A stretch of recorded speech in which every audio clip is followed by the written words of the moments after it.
بسم اللہ الرحمن الرحیم حامدًا و مصلیًا و مسلمًا اما بعد۔ محترم سامعین و ناظرین، انسانی زندگی میں بہت سی مرتبہ ایسے واقعات پیش آ جاتے ہیں جن کے بارے میں انسان کو تردد ہونے لگتا ہے کہ مجھے یہ کام کرنا چاہیے یا نہیں کرنا چاہیے۔ تو ایسے ہی مواقع کے بارے میں دو چیزیں بہت اہم اور ضروری ہیں، اور وہ دونوں باتیں ایسی ہیں کہ جن کا تعلق سنت اور شریعت سے ہے اور حضور اکرم صلی اللہ علیہ وسلم کی مبارک سنتیں ہیں۔ پہلی چیز تو ہے استخارہ۔ استخارہ کہا جاتا ہے اللہ تعالیٰ سے مشورہ کرنے کو، اور دوسرا لفظ بولا جاتا ہے استشارہ۔ استشارہ کہا جاتا ہے اپنے خیر خواہوں سے، اپنے ماں باپ سے، اپنے دوست و احباب سے، جن کو آدمی اپنی زندگی میں یہ سمجھتا ہے کہ یہ لوگ میرے معاون ہیں، میرے لیے بہتر ہیں، مجھے صحیح مشورہ دیں گے، ایسے لوگوں سے مشورہ کرنے کو۔ یہ دونوں ہی چیزیں سنت ہیں۔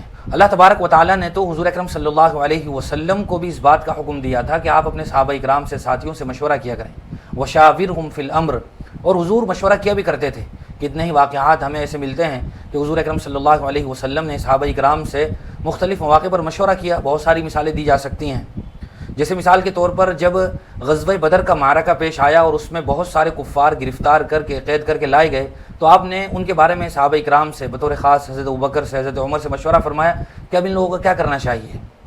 تو ایسی کئی مثالیں دی جا سکتی ہیں۔ حالانکہ حضور اکرم صلی اللہ علیہ وسلم تو وہ عظیم ہستی تھی کہ جن پر وحی نازل ہو رہی تھی، اور آپ کا ہر کام، آپ کا ہر قول بالکل صحیح اور صادق ہوا کرتا تھا، لیکن اس کے باوجود گویا اللہ تبارک و تعالیٰ نے مشورے کی اہمیت عام بندوں کو سمجھانے کے لیے حضور کو اس بات کا حکم دیا کہ آپ لوگوں سے مشورہ کیا کیجیے۔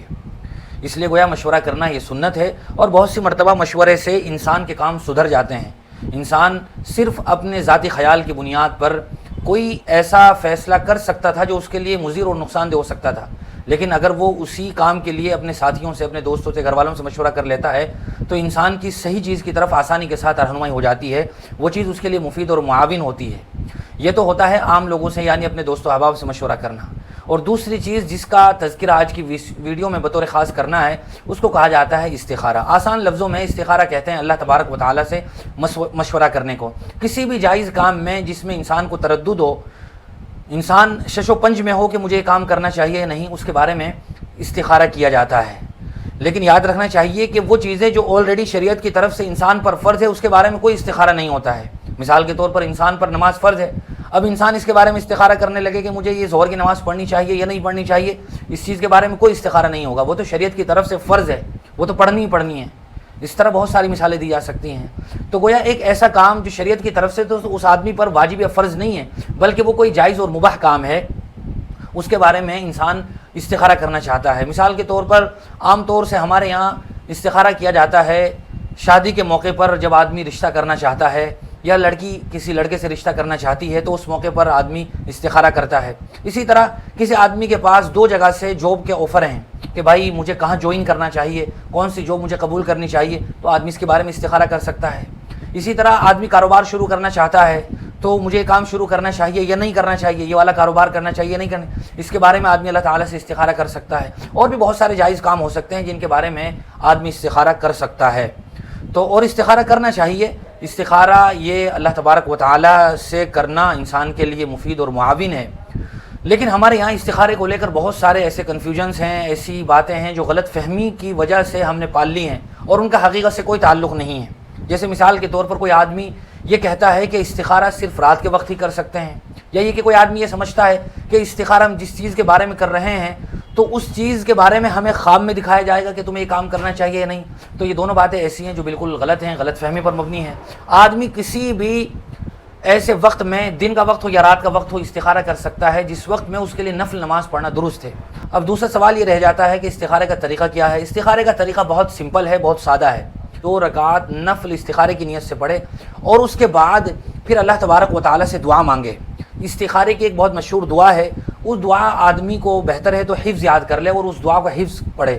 اور اگر کسی آدمی کو وہ دعا حفظ یاد نہیں ہو سکتی ہے، مشکل لگ رہی ہے، تو آدمی اس کو کسی کاغذ وغیرہ میں، کتاب وغیرہ میں یا موبائل وغیرہ میں یا پرنٹ نکلوا کر بھی اس کو پڑھ سکتا ہے۔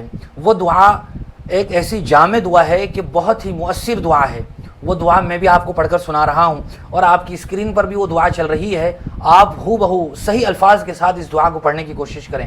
وہ دعا یہ ہے: اللہم انی استخیرک بعلمک واستقدرک بقدرتک واسألک من فضلک العظیم فإنك تقدر ولا أقدر وتعلم ولا أعلم إنك أنت علام الغيوب اللهم إن كنت تعلم أن هذا الأمر خير لي في ديني ومعاشي وعاقبة أمري فاقدره لي ويسره لي ثم بارك لي فيه وإن كنت تعلم أن هذا الأمر شر لي في ديني ومعاشي وعاقبة أمري فاصرفه عني واصرفني عنه واقدر لي الخير حيث كان ثم أرضني به. یہ دعا ہے. یہ دعا ایک ایسی دعا ہے کہ جس کا مطلب اور مفہوم بہت ہی شاندار ہے. خلاصہ یہ ہے کہ اس دعا کا کہ آدمی اللہ تعالیٰ سے دعا کر رہا ہے، اللہ میں آپ سے مشورہ کر رہا ہوں، اور جس کام کے بارے میں آپ سے مشورہ کر رہا ہوں یہ کام اگر میرے حق میں بہتر ہے تو آپ میرے لیے اس کام کو آسان فرما دیجئے اور میرے حق میں اس کو مقدر فرما دیجئے، اور اگر یہ کام میرے لیے بہتر نہیں ہے، مناسب نہیں ہے، تو آپ اس کام کو مجھ سے دور کر دیجئے اور پھر یہ کام میرے لیے آپ مقدر نہ فرمائیے. یہ اس دعا کا خلاصہ ہے. لیکن جب حاضل امر کا لفظ آئے دونوں جگہ، جب حاضل امر کا لفظ آ جائے دعا میں، تو پھر وہ اس مقصد کو جس کام کے لیے استخارہ کر رہا ہے اس کام کو اپنے ذہن میں تازہ کر لے. جب حاضل امر کا لفظ بولے تو اتنا کافی ہے، تو یہ گویا اس کا استخارہ اس طرح مکمل ہو جائے گا. اب جب آدمی نے یہ دعا پڑھ لی ہے تو یہ دعا اگر کسی آدمی کو ایک ہی دن میں اپنا مقصد حاصل ہو جاتا ہے، یعنی اس کا دل مطمئن ہو جاتا ہے، اس کا رجحان اس کام کی طرف ہونے لگتا ہے، وہی گویا اس کے استخارے کا جواب ہے. بہت سارے لوگ یہ جو سمجھتے ہیں کہ خام میں آتا ہے کہ ہمیں یہ کام کرنا چاہیے، نہیں، ہم نے جس مقصد کے لیے استخارہ کیا ہے وہ خام میں آئے گا، ایسا کچھ نہیں ہوتا. بہت سی مرتبہ خام میں آ بھی جاتا ہے، لیکن خام میں آنا کوئی ضروری نہیں ہے. بس آدمی کے دل کا رجحان ہو جاتا ہے، آدمی کا دل ریلیکس ہو جاتا ہے، مطمئن ہو جاتا ہے، تو گویا وہی اس کے استخارے کا جواب ہوتا ہے. اب اگر یہ کام ایک دن میں حاصل ہو جائے تو ایک دن میں کافی ہے استخارہ کرنا، اور اگر چاہے تو آدمی 7 دن تک بھی استخارہ کر سکتا ہے. امید ہے کہ انشاءاللہ اللہ تعالیٰ کی ذات سے کہ جب وہ پورے دھیان اور توجہ کے ساتھ استخارہ کرے گا تو اس کا دل مطمئن ہو جائے گا. اگر اس کے حق میں بہتر ہوگا تو آدمی کا خود ہی دل اس کی طرف سے اکتا جائے گا، دل مطمئن نہیں ہوگا. اور اگر وہ کام اس کے حق میں بہتر ہے تو انشاءاللہ اللہ تعالیٰ کی ذات سے امید ہے کہ اس کا دل مطمئن ہو جائے گا اور اس کا قلبی رجحان اس کام کی طرف ہو جائے گا. اللہ تعالیٰ اس کے لیے اسباب بھی گویا پیدا فرما دیں گے. بہتر ہے کہ آدمی جس کام کے لیے استخارہ کرنا چاہتا ہے وہ خود استخارہ کرے. بہت سی مرتبہ آدمی یہ سوچتا ہے کہ میں کسی دوسرے سے استخارہ کرا لوں، تو وہ زیادہ افضل طریقہ نہیں ہے. بہت سی مرتبہ دوسرے سے بھی استخارہ لوگ کرواتے ہیں، لیکن وہ اعلیٰ اور افضل طریقہ نہیں ہے. آدمی کو خود ہی استخارہ کرنا چاہیے.